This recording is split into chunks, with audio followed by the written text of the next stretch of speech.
Sebenarnya Ungu itu sekarang kemana? Atau memang udah nggak jalan lagi?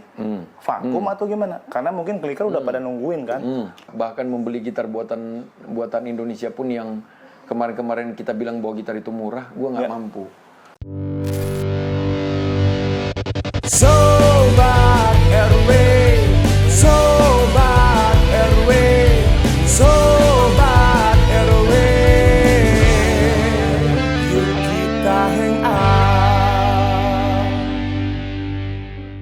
Woi sobat, jangan nonton doang kali, subscribe dulu lah, lonceng nyalain, biar dapat notif dari video-video terbaru gue. Udah buruan, komentar yang banyak, sikat lah. Ya Sobat RW, sekarang kita udah ada Bang Enda Ungu. Sobat RW ya? Sobat RW, kita panggil Sobat RW gitu. Nih sebenarnya mau langsung tanya nih.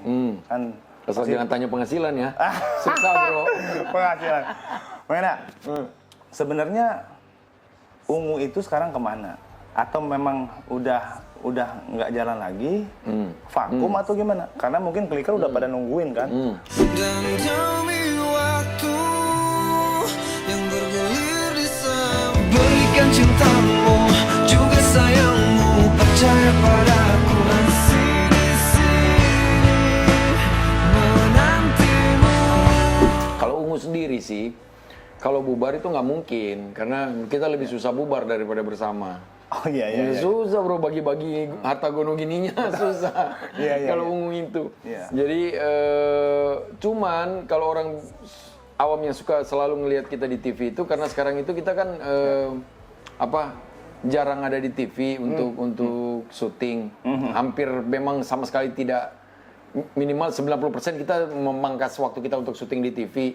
Jadi jarang syuting. Jadi mungkin orang-orang pikir kita udah bubar, apalagi vokalis kita udah jadi pejabat. Iya. Gitu. Tapi memang kalau bicara TV kan memang sekarang juga TV konvensional kan udah jarang. Iya, benar. TV kan. Benar. Cuma yang ditanya di sini adalah bahwa sebenarnya Ungu itu mau dibawa kemana sekarang sebenarnya? Kalau Ungu itu, kalau kita berlima itu sudah sangat membiarkan flow kita dibawa oleh Ungu, bukan justru kita yang membawa Ungu. Oh iya. Karena kan sekali lagi bahwa sahabat RW harus tahu bahwa Ungu itu bukan hanya kita berlima saja. Ungu itu tidak menghidupi kita berlima. Ungu itu menghidupi banyak orang. Jadi kita berlima yang bagian dari Ungu. Jadi kalau soal masalah bagaimana kita menggenerate Ungu ke sana ke sini, Ungu tuh udah berkembang dengan sendirinya kayak di saat Pasya mencalonkan, orang berpikir bahwa lu nggak bakal manggung lagi karena vokalis lu udah menjadi pejabat publik yang udah nggak bisa masih manggung. Padahal di belakang sana sebenarnya memang gua sering lihat juga di sosmed kan banyak tuh. Onci sama Enda di mana manggung gitu jalan. Jadi Ungu ini bukan cuma hanya menunjang kita berlima, Ungu ini menunjang sub-subnya juga, dan sub-subnya itu sama kayak Mas Maki dengan usahanya. Mas Roman jadi produser, terus aku sama Onci bikin single di luar Ungu, cover juga lagu-lagu Ungu, plus Ungunya juga masih manggung berlima gitu loh, walaupun dengan di acara-acara tertentu aja kita udah tidak manggung di acara rokok lagi atau yang lain-lain, tapi kita masih manggung di acara-acara yang kayak gathering atau lain-lain. Gathering masih jalan juga? Masih jalan, masih manggung. Sebelum wabah kemarin tuh jalan, masih banyak. Wabah kemarin aja kita ada 20 panggung Ungu. Gitu. Jadi ya nggak bubar, kita nggak mungkin. Nah, di saat Ungu tidak bisa menghidupi gerombolan Ungu nih yang banyak orang ini, sub-subnya inilah yang menghidupi Ungu. Kayak YouTube-nya Aku sama Onci, YouTube-nya pribadi masing-masing. Karena apapun yang dilakukan di luar Ungu itu tetap harus ada kontribusi buat Ungu. Karena kita berlima dan kita semua yang ada di Ungu, mengenai kita berlima dan kru dan lain-lain, menyadari bahwa api utama kita ini adalah Ungu. Jadi Ungu ini nggak bisa kita padamkan. Apabila kita padamkan api utama kita, api-api yang kecil yang ada lain ini padam semua. Kayak gitu. Cuma gini, kreativitas Ungu kan sekarang ibaratnya untuk berkarya kan pasti harus sama Ungu dan Pasya gitu ya. Pasya kan udah sibuk dengan jadi pejabatnya sekarang. Itu menurut gue bagi waktunya gimana ya, misalnya bingung kan? Mau keluar album dengan Pasya dengan sekarang jadi pejabat. Nah, terus mau keluar karya juga bingung mau ungu atau Enda Onci doang gitu loh. Iya, bingung. Lu aja yang cuma melihat dari luar bingung ya. Gitu. Apalagi kita yang di dalam. Jadi sebenarnya masih bisa berkarya dengan ungu atau tidak sebenarnya? Bingung bro untuk ngatur itu. Tapi alhamdulillah kita sudah melalui itu. Iya. Karena pasnya kan Pastinya udah lewat lah sebenarnya. pasnya udah jabat udah berapa tahun kan. Ya kita udah melalui itu. Bahkan kita menjawab tantangan itu dengan kita masih mengeluarkan single kan. Ramadan kemarin kan kita masih mengeluarkan single Ramadan. Itu kan kerja berlima rame-rame. Bahkan si Pasya datang dari Palu ke Jakarta untuk take vokal. Karena kan masih isi vokal juga? Masih isi vokal. Karena vokalisnya kan banyak yang tahu kan sekarang Enda yang nyanyi gitu kan. Orang taunya gitu. Kalau ada ungu di luar berarti itu ada kita berlima. Ada kita berlima. Kalau nggak ada salah satu dari kita berarti bukan ungu. Oke. Iya. Mbak Enda sebenarnya kangen nggak sih masa-masa dulu kan ungu banyak banget maunya kebersamaan bareng-bareng nggak pernah ada jarak lah. Kalau sekarang kan udah ada jarak tuh sama Pasya sama vokalisnya. Ya. Kangen nggak sih masa-masa itu sebenarnya? Kangen banget. Jadi berjayanya soalnya lama kalau ungu tuh. Kangen banget. Jadi ini ada satu cerita buat sahabat RW. Gue jarang menceritakan ini tapi kayaknya ini penting. Beruntung nih di konten penting untuk diketahui bahwa sobat. Kangen banget. Kalau ditanya kangen nggak masa-masa di mana kita terima gaji ratusan juta setiap bulan gitu kan? Pasti. Lu juga kayaknya pernah melalui itu gitu loh. Ya. Bagaimana transferan kita berapa digit gitu sekali transfer itu gaji manggung loh ya, belum royalti. Kangen banget. Itu dari sisi ekonominya. Iya, kangen di masa kita party setiap hari, semua orang tahu gitu loh bahwa anak band gimana apa.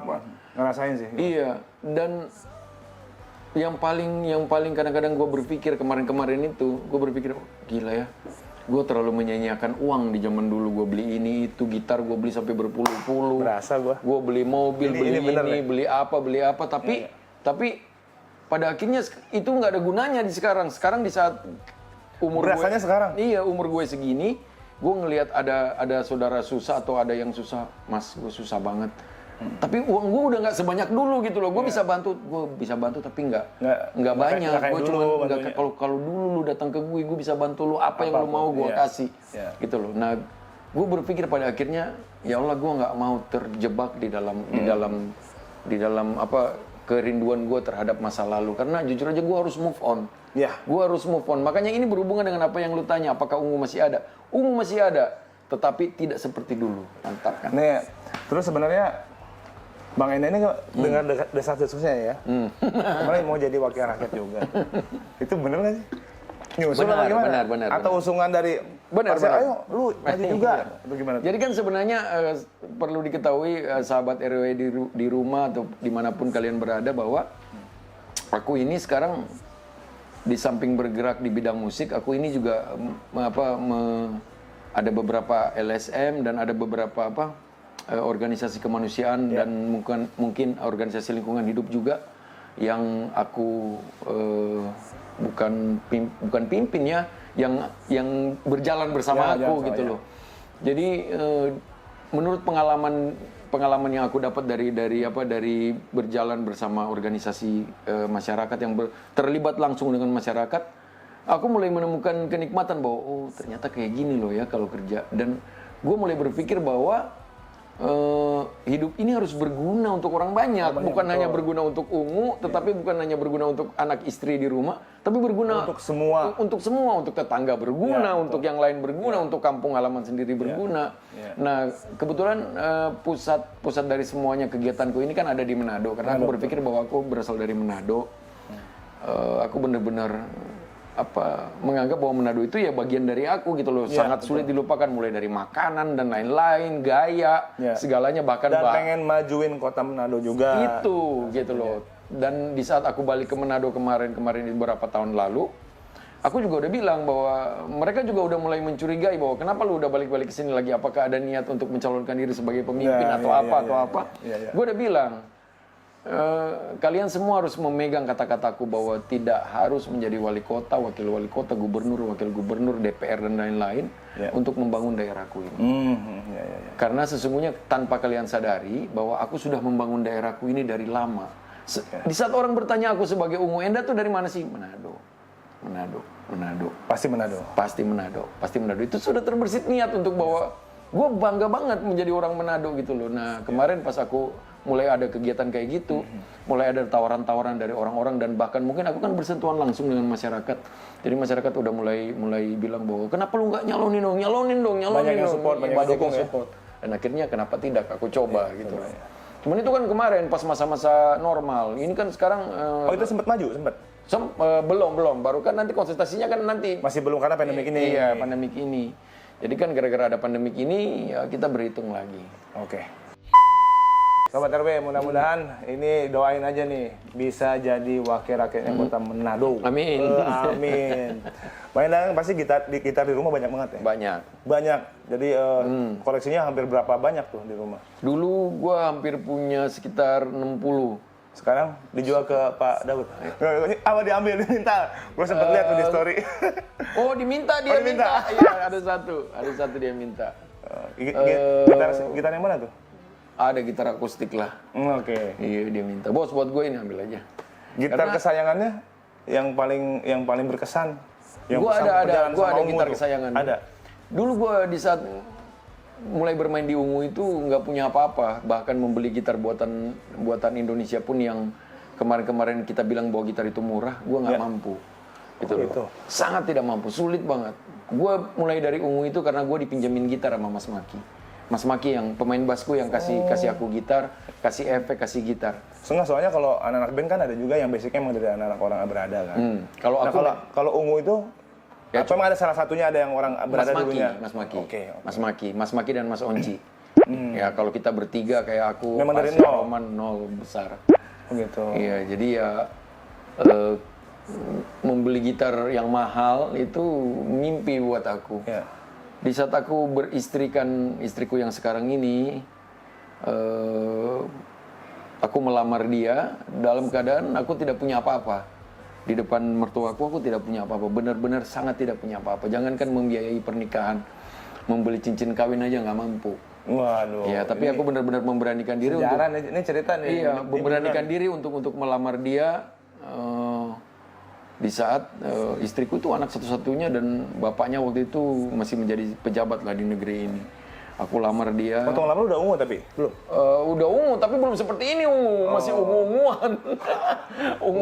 Ungu jingga? Iya, masih ungu-unguan. Masih kabur banget, masih manggung sekali manggung dibayar 500.000. Iya. Gitar termahal? Kalau sekarang ini? Sekarang? Ya, adalah 200-an, 300-an.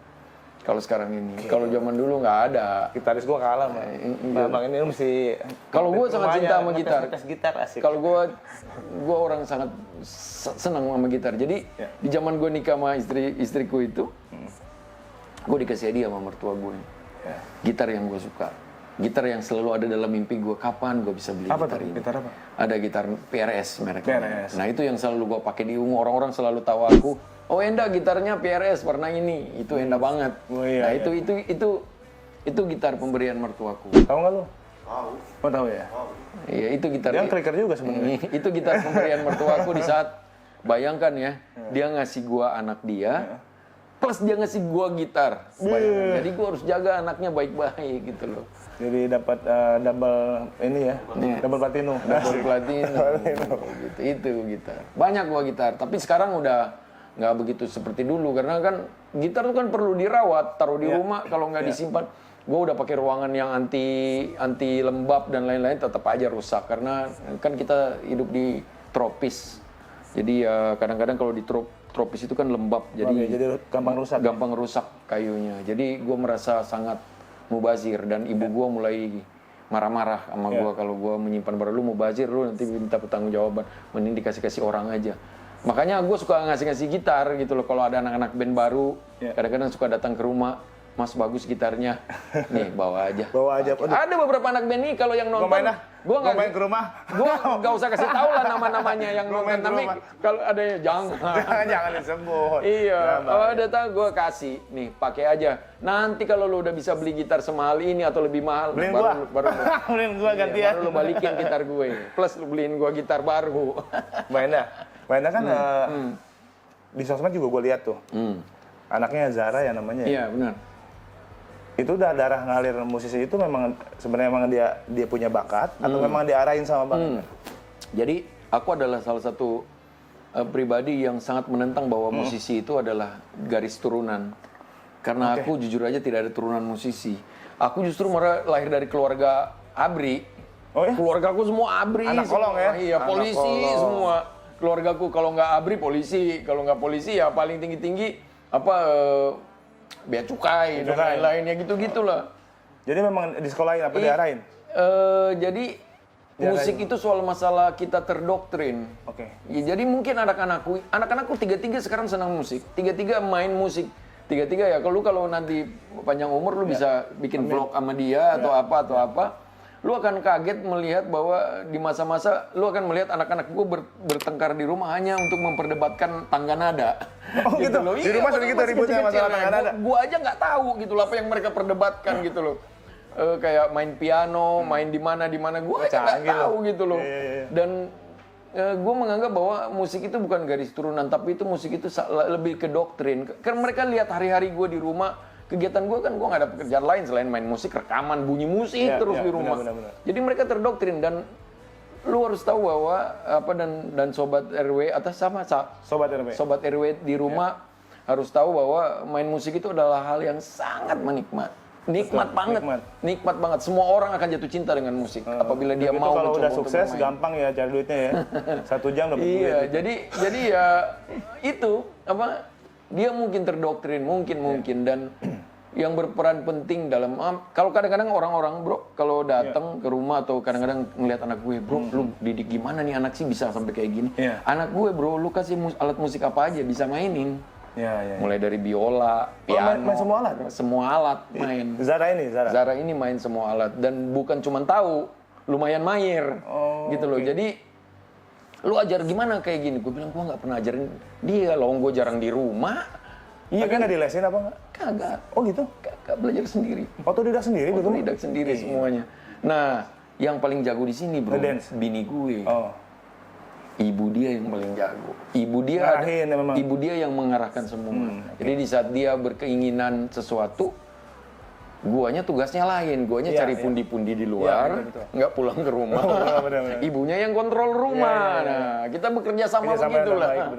Kerjasama yang baik sehingga menghasilkan gol yang baik pula. Nah, dengan pencapaian anak lu yang sekarang nih, Zara ini, yang luar biasa bakatnya, rasa bangganya gimana sih? Bangga banget.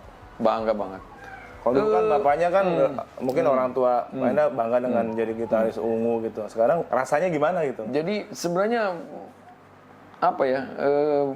gue ceritain bahwa gue ada satu lagu yang gue tulis buat di saat gue lihat dia lahir. Jadi gue tulis lagu itu.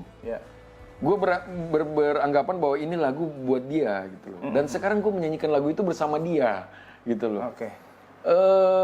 Bagaimana gitu perasaan gue, ya Allah.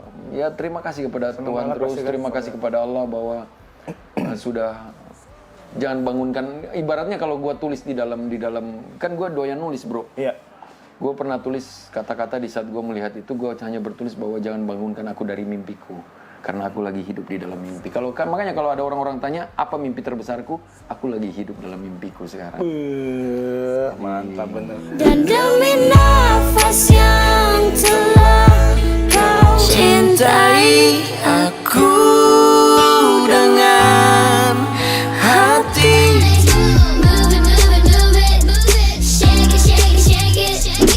Terus gimana caranya ngejaga anak sampai sekarang tuh bisa seperti ini? Mungkin ada kiat-kiat yang paling penting motivasinya seperti apa? Yang paling penting, gue sih belum terlalu lama menjaga anak karena kan Zara masih umur 14 tahun ya. Kira-kira gue menjaga dia sekitar 13 tahun lah ya. Karena gue nikah udah nggak ada kosong, langsung hamil kan istriku. Jadi ya benar sekitar 13 tahun gue menjaga Zara dan mendidik. Gua benar-benar menerapkan bahwa yang tidak bisa ditawar di dalam kehidupan kita adalah peraturan agama. Agama itu sangat tidak bisa ditawar. Yang harus anak-anak ketahui semenjak dini bahwa apalah arti ilmu pengetahuan tanpa bimbingan agama. Apalah arti agama tanpa dipahami dengan ilmu pengetahuan. Keseimbangan itu aja yang selalu gua ajarin ke anak-anakku. Ada satu hal dia pernah bertanya sama aku, "Ayah, why you always salim semua orang? You turun panggung, you salim ini, salim itu. You rockstar. Why you salim semua orang, everybody?" Nah, ini pertanyaan anak-anak kritis yang menurut gue juga bingung mau jawab apa nih. Karena itu kebiasaan gue gitu loh. Mau siapapun dia mau dia kru atau apa ya, gue tos sama dia. Iya, terbiasa bergaul sama siapa aja. Gue ajarin sama dia bahwa, Kak, gue bilang di saat kita masih muda, kita itu kuat. Kita tuh nggak perlu siapa-siapa. Bahkan untuk menaklukkan dunia ini pun kita tidak perlu bantuan karena kita masih kuat. Betul. Tetapi ingat di saat kita tua, kita tidak punya apa-apa lagi, kita tidak kuat lagi. Kita hanya bergantung kepada orang-orang yang muda. Apabila dari muda kita sangat tidak baik memperlakukan yang tua, yang apa, nanti ke yang tua kita akan merasakan kayak gitu. Yang muda akan menindas kita. Jadi mumpung kakak masih muda, kakak harus baik-baik sama siapa aja. Jadi itu memang penting banget sih. Sangat penting. Jadi di saat kakak tua nanti, yang muda itu tetap sayang sama kakak karena ada sesuatu hal baik yang kakak tabur. Karena jujur aja, di saat kita menabur kebaikan hari ini, justru kan bergunanya bukan buat kita, tapi bergunanya buat keturunan kita. Betul. Itu aja. Dan alhamdulillah memang apa yang aku cita-citakan di samping aku mewujudkannya lewat kata-kataku, lewat perbuatanku kepada anakku, ya aku juga membawa dia dalam doa. Ada satu kebiasaan aku di saat pulang dari manapun, di saat aku lihat anak-anakku tidur, aku selalu membisikkan nama Tuhannya di kupingnya. Entah dia di dalam keadaan tidur, aku bisikan selalu nama Tuhannya. Ingat Allah, ingat Allah, ingat Allah. Karena apa, bro? Apapun yang lu cita-citakan terhadap anak lu bisikan di saat dia lagi tidak sadar. Bisikan, bro, dan dia akan membawa di bawah alam dimensi dia, dan dia apa yang lu mau. Lu mau dia jadi musisi, lu mau dia jadi dokter ya nak, jadi baik ya nak. Makanya gue paling pantang banget meneriakan anak. Dasar lu, gue paling pantang, gue nggak pernah mau. Karena ucapan kita itu, segala ucapan itu adalah doa. Dan alhamdulillah itu berhasil, bahwa anak-anak gue, kayak anak gue yang paling kecil, bro, masih umur 4 tahun. Gue suka nanya, "Alia, who's your boss?" Allah. Dia denger kayak bapak gue ngomong. bener. Perhatiin tadi. Bener gitu juga apa yang dia omongin, bener. Iya, kayak gitulah, bro. Itu sobat RW yang sudah berkeluarga di rumah. Mungkin itu sedikit bukan anjuran dari aku, tapi sedikit sharing bahwa selama ini aku mendidik anak-anakku kayak gitu, bahwa yang pertama kali yang tidak bisa ditawar di rumah itu adalah ibadah. Yang lain boleh, dia boleh jadi dokter, boleh jadi musisi, boleh jadi apa, bercita-cita boleh. Ayah tunjang semampu ayah.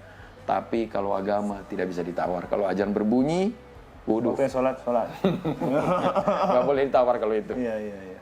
Menurut pandangan Bang Enda, ungu itu menurut Bang Enda apa? Ya, ungu tuh buat aku tuh keluarga, bukan band. Dulu zaman tahun-tahun 5 tahun pertama aku bersama ungu tuh band. Tempat mencari uang buat aku. Tetapi sesudah, ternyata aku tidak menemukan uang di ungu. Tapi aku menemukan keluarga. Jadi kalau ditanya ungu itu apa buat aku, ungu itu nama belakangku. Aku tidak pernah memakai nama belakangku pemberian bapakku. Itu hanya ada di KTP dan di akte kelahiranku aja. Tapi Allah menakdirkan aku untuk memakai nama ungu sebagai margaku. Dan itu kalau lu bertanya sama yang berempat, mereka akan menjawab hal yang sama. Bahwa ungu itu keluarga. Teman-teman Republik tuh masih kayak gini nih. Jadi sama-sama menghargai. Amin. Kayak keluarga tuh. Amin. Biasa ini panutan banget nih. Nah, sekarang Bang Enda mesti memotivasi teman-teman kliker di rumah juga, terus sobat RW juga. Kasih motivasi teman-teman di luar sana yang baru mulai mau masuk industri ataupun baru berkarir gitu. Ya. Untuk sobat RW, untuk clickers, untuk pencinta Ruli atau pencinta musik Indonesia, pencinta gua yang ada dimanapun kalian yang menonton video ini, dan baru mulai terjun di industri musik, jangan patah arang. Gitu loh. Kalau kalian mendapatkan kesuksesan yang cepat, jangan terlalu seneng juga, karena dunia yang kita tekuni berdua ini perlu disiplin yang sangat tinggi. Betul. Dan sangat susah dilakukan. Susahnya bukan untuk mencari uang tuh gampang di industri musik, tapi susahnya bagaimana cara mendidik diri kita biar kita disiplin. Bangun pagi, mematuhi apa yang di tiket pesawat harus patuh, nggak boleh telat. Iya, di depan, lu bayangkan aja bahwa di saat lu lagi berduka, lu harus tertawa di depan fans lu. Sekalipun sakit gitu ya? Sekalipun lu lagi nggak enak badan, diajak foto, senyum. Nah, itu sangat susah dilakukan. Jadi, tetap disiplin, tetap mulai belajar bahwa yang paling penting di dalam pekerjaan ini bukan skill, skill itu akan dapat. Skill itu bisa ala biasa, bisa karena terbiasa. Yang paling penting yang harus dilatih dari sekarang itu adalah disiplin. Kalau disiplin tercipta, otomatis kita akan menghargai siapa pendamping kita yang selama ini kayak gue contohnya pribadi. Lagu Ungu tuh kalau bukan dinyanyiin pas ya nggak akan jadi seperti ini. Di sisi lain juga gue beranggapan bahwa lagu ini kalau pemain drumnya bukan Roman nggak akan seperti ini nafasnya. Jadi minimal kita berlima satu band itu minum suara. Kalau band itu kayak gitu, gue nggak akan hidup tanpa minum suara keringatnya Pasya. Begitupun sebaliknya. Begitupun ke yang lain akan kayak begitu. Dan itu kita lakukan selama 30 tahun. Hampir separuh masih dicatat teman-teman. Gitu. Jadi untuk yang baru mulai, ini panutan sih asli. Kalau untuk mulai ngeband, jangan dulu jangan. Keren. Iya, kalau baru mulai rame-rame, jangan dulu ngebahas tentang skill.